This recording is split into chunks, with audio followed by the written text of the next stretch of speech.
দ্বিতীয় পিতা মাতা হলে এই শিক্ষক কিন্তু তারা মানুষ তৈরি করে, কিন্তু মানুষ হিসাবে তৈরি করতে শিক্ষকরা বলেছেন পুরুষ অভিভাবক পিতা মায়েদের কথা ছেলেরা কম শুনে। উনি যথার্থ বাড়ি চলে আসছে, এখন বাজারে গিয়েছে কি মাঠে খেলতে গিয়েছে, কিন্তু মা চিন্তা করবে আমি যদি সত্য কথাটা বলে দিই তাহলে মারধর করবে, বকাবকি করবে, মাকে বলবে না, গোপন করবে। এটাই বাস্তব। কিন্তু আসার দরকার ছিল আমরা অপারক হয়ে যাবো।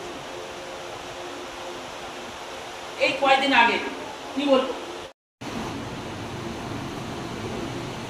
এই সব বিষয়গুলো এক কথায় এলাকার সবাইকে সচেতন।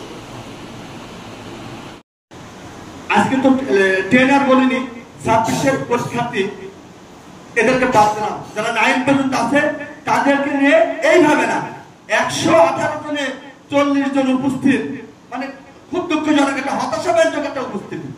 আরেকটা বিষয় বলে আমি মেয়েদের ছোট করছি, আমাদের সমাজ বর্তমান পুরুষ শাসিত সমাজ। আমার সন্তান আমাকে দেখে যতটুকু ভয় করবে, আমাকে দেখে যতটুকু মান্যগণ্য করবে, মায়েরা অতিরিক্ত ভালোবাসার কারণে মায়েদেরকে অতটা সন্তানরা গুরুত্ব দেয় না। ভালো ইসলামী শিক্ষায় শিক্ষিত হয়, সব মানুষ হিসাবে গড়ে ওঠে, ওই সন্তানের বেশি বকাবকি করতে হয় না, হয় কি?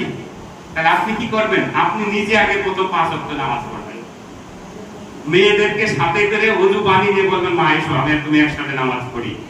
বাবা যারা আছেন, আপনি পাশে মসজিদ থাকলে মাগরিবের আগে বলবেন বাবা বাসায় চলে আসো আমি তুমি একসাথে নামাজে যাব। ওই সন্তান দেখবেন 5টা সন্তানের চেয়ে ভালো হবে। আপনি কি করবেন?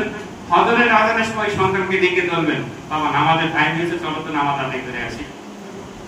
তারপর নামাজ শেষ করে এসে কি বলবেন? বাবা একটু বইটা নিয়ে পড়তে বসো। আপনি প্রয়োজনে একটু হাদিস পড়েন, প্রয়োজনে একটু কোরআন পড়েন। ওই সন্তানের একটু পড়ার কথা আপনি বেশি বলতে হবে না।